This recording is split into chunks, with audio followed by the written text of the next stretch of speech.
पुष्प के बारे में आपने बहुत कुछ देखा है ना। अब आज हम देखेंगे, आपने पुष्प की सम्मिति पढ़ ली, पुष्प में जो ओवरी होती है, सुपीरियर ओवरी, इंफीरियर ओवरी, है ना, ये भी सब आपने देख लिया, हाफ सुपीरियर हाफ इंफीरियर। और वो सारा देखने के बाद में जब हम फैमिली पढ़ते हैं तो फैमिली का अध्ययन करने के बाद हमको पुष्पीय सूत्र बनाना होता है।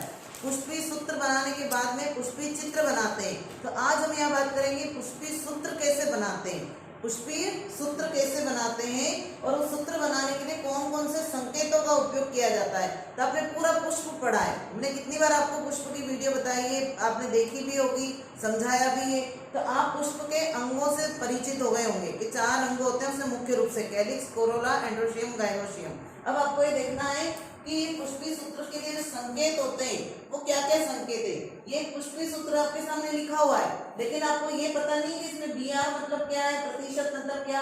हालांकि आपको सब समझा चुकी हूं मैं, लेकिन सूत्र में इसको कैसे उपयोग करते हैं आप यहाँ देखिए। ये यहाँ पर लिखा हुआ है जाइगोमॉर्फिक, एक व्यास सममित, है ना, एक्टिनोमॉर्फिक, त्रिज्या सममित। अब यहाँ पे जाइगोमॉर्फिक के लिए जो सिंबल है वो है प्रतिशत का। आपको मैंने बताया था, एक से ध्यान रखना, एक व्यास सममित मतलब जब पुष्प को एक निश्चित तल से काटने पर ही 2 बराबर भागों में बटे तो उसे कहते हैं एक व्यास सममित। हिंदी में एक व्यास सममित, इंग्लिश में कहते हैं जाइगोमॉर्फिक। मैंने मटर के एग्जांपल में बताया भी था पुष्प का लाके कि उसको हम एक ही तल से काट सकते हैं, है ना। तो वो एक व्यास सममित होता है जाइगोमॉर्फिक, और इसका सिंबल होता है प्रतिशत का। एक्टिनोमॉर्फिक, त्रिज्या सममित, इसमें पुष्प को किसी भी तल से काटे वो बराबर भागों में बट जाता है। तो इसका सिंबल है सर्कल, गोला, उसके अंदर प्लस। नर के लिए ऊपर गोले के ऊपर एरो का निशान, तीर का। मादा में गोले के नीचे प्लस का निशान। द्विलिंगी यदि है पुष्प, क्योंकि पुष्प एक लिंगी भी होते हैं, नर अलग मादा अलग, लेकिन द्विलिंगी भी होते हैं। जैसे गुड़हल का द्विलिंगी है, उसमें नर मादा दोनों एक साथ रहते हैं, तो नर मादा एक साथ रहेंगे तो ऊपर एरो भी आएगा, नीचे प्लस भी आएगा। मदर एक्सिस या मात्रअक्ष, मात्रअक्ष से जुड़ा हुआ होता है तने से, तो उसे उसके ऊपर चित्र जब बनाते हैं पुष्पीय चित्र, तो उसके ऊपर एक गोला बनाते हैं अटैच करा हुआ। फिर ये सहपत्र, यदि पुष्प के साथ पत्ते लगे हुए हैं, रेक्टियोल लगे हुए हैं, तो उसे कहते हैं सहपत्री, उसके लिए सिंबल होता है ऐसा पत्ते जैसा। सेपल, सेपल मतलब हमारे बाह्यदल पुंज, जिनको हम कहते हैं कैलिक्स, है ना। यहाँ पे आपको अगर नहीं समझ में आता है तो सेपल मतलब बाह्यदल पुंज, बाह्यदल पुंज मतलब कैलिक्स, बाह्यदल पुंज जिसको हम कहेंगे कैलिक्स, इसको ऐसे ध्यान रखें। कैलिक्स का एक पार्ट कहलाता है सेपल, और सेपल को प्रदर्शित करते हैं के से। के मतलब कैलिक्स, के मतलब कैलिक्स। और जो चित्र बनाएंगे आप पुष्पीय चित्र, वो आगे बताऊंगी मैं, तो उसमें आपको इस तरह से बनाने पड़ेंगे। के को, कैलिक्स को ऐसे प्रदर्शित करना पड़ेगा, सेपल को। पेटल, पेटल मतलब कोरोला, कोरोला मतलब सी। पंखुड़ी, एक पंखुड़ी पकड़ते हैं हम पुष्प की, तो उसको कहते हैं पेटल। इसके लिए आप मेरी पुष्प वाली वीडियो देखें पूरा, उससे मैंने बहुत अच्छे से बता रखा है।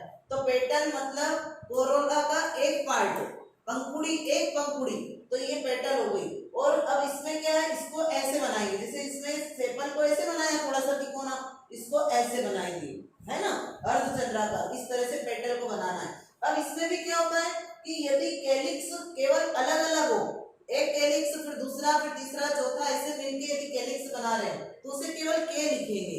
और यदि कैलिक्स आपस में जुड़े हुए हो, एक से दूसरा जुड़ा, दूसरे से तीसरा चौथा ऐसे जुड़े हुए हो, तो उसे आसपास इसके क्या बनेगा, ब्रैकेट बन जाएगा। क्या बन जाएगा, ब्रैकेट के अंदर 4 लिखेंगे, मतलब ये सब जुड़े हुए हैं आपस में। ऐसे कोरोला में भी है कि कोरोला पृथक है तो उसको सी लिखेंगे, लेकिन कोरोला यदि आपस में जुड़े हुए हैं, जैसे कोरोला कैसे, ये ऐसे एक कोरोला फिर दूसरा फिर तीसरा फिर चौथा, ऐसे आपस में जुड़े हुए हैं। और यदि ये अलग अलग होंगे, एक फिर ये 2 फिर ये यहाँ से 3 ये 4 ये 5 ऐसे अलग अलग है, तो उसको हम कहते हैं केवल सी लिखेंगे, ठीक है ना। फिर उसके बाद में उमंग मतलब एंड्रोशियम, तो ये एक, गाइनोशियम मतलब जी। अब गाइनोशियम यदि 2 है, देखो यहाँ पे देखो, यदि ओवरी में एक ही अंडक है तो उसे कहेंगे एक अंडपी, है ना। यदि जैसे मटर में एक अंडपी होती है, जब आप ओवरी का सेक्शन काटेंगे, स्लाइड बनाएंगे तो उसमें दिखेगा आपको द्विअंडपी। यदि 2 दिखेंगे अंडक तो उसे कहेंगे यदि 5 दिखेंगे, जैसे गुड़हल में पंचांडपी होती है तो पंचांडपी, तो ये 5 दिखते हैं। तो यदि 2 दिखती है तब उसे कहते हैं द्विअंडपी। और युक्तांडपी मतलब आसपास मैंने ब्रैकेट लगाया, मतलब ये दोनों जुड़े हुए आपस में, तो युक्तांडपी। और यदि सुपीरियर ओवरी है, ध्यान रखना, अभी मैंने आपको इससे पहले वाली क्लास में ओवरी के प्रकार बताए थे वो सिचुएशन के आधार पे। तो सुपीरियर ओवरी मतलब ओवरी कहाँ होगी, ऊपर, और सारे ऑर्गन नीचे से निकलेंगे। ऐसे ही अगर ओवरी सुपीरियर है तो उसमें लाइन नीचे आएगी, ध्यान रखना।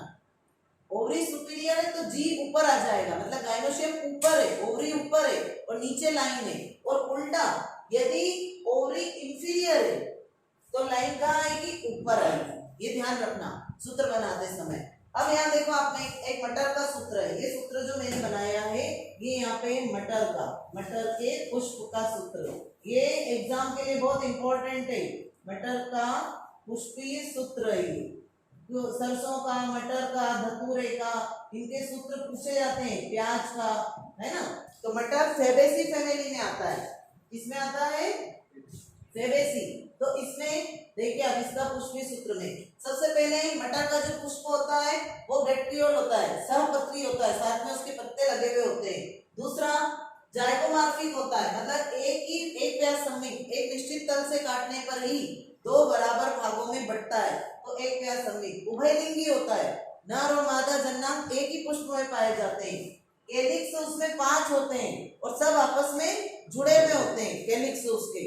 फिर कोरोला उसमें होते हैं 5, लेकिन एक अलग, फिर 2 अलग, और 2 जो होते हैं वो आपस में जुड़े हुए होते हैं।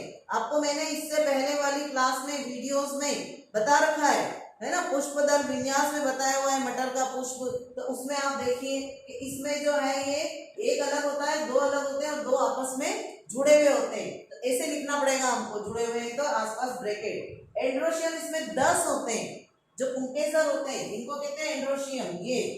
ये ऐसे, तो ऐसे इसमें 10 होते हैं। तो 10 कैसे होते हैं, 9 तो साथ में होते हैं, जैसे 1 2 3 4 5 6 7 8 9, ये पूरे 9 एक साथ होते हैं, इसलिए इसको ऐसे ब्रैकेट लिखते हैं। और एक बिल्कुल अलग होता है, तो 9+1 लिखते हैं। क्या लिखते हैं, 9+1। और इसकी ओवरी जो होती है, इसका जो गाइनोशियम होता है, अंडाशय, वो कैसा होता है, नीचे डंडा, मतलब कैसी होगी, सुपीरियर। नीचे डंडा मतलब बताया मैंने कि सुपीरियर ओवरी, है ना। और द्विअंडपी, युक्तांडपी, लेकिन ये कैसी है, एक अंडपी है, मतलब ऐसी है। तो इस तरह से यदि आपको ये संकेत याद होंगे तो आप क्या करेंगे, दल, हाँ ये एक और है दल्लग्न पुंकेसर। क्या है ये, दल्लग्न पुंकेसर। इस दल्लग्न पुंकेसर का अर्थ ये होता है, धतूरे में देखने को मिलता है इसका बहुत अच्छा उदाहरण, कि जब कोरोला है और पुंकेसर है दोनों साथ साथ जुड़े हुए हो, जो फूल होता है उस फूल के अंदर जो पंखुड़ियां हैं उसके साथ ही चिपके हुए यदि पुंकेसर हो तो उसे कहते हैं दल्लग्न पुंकेसर। उसे क्या कहते हैं, दल्लग्न पुंकेसर। तो ये दल्लग्न पुंकेसर के लिए लिखते हैं C और A, और दोनों के ऊपर यहाँ पे इस तरह का एक संरचना बनाई जाती है, मतलब दोनों जुड़े हुए हैं। तो ये पूरे आपको अगर याद हो गए संकेत तो आप बहुत अच्छे से फार्मूले को बना सकते हैं। ठीक है।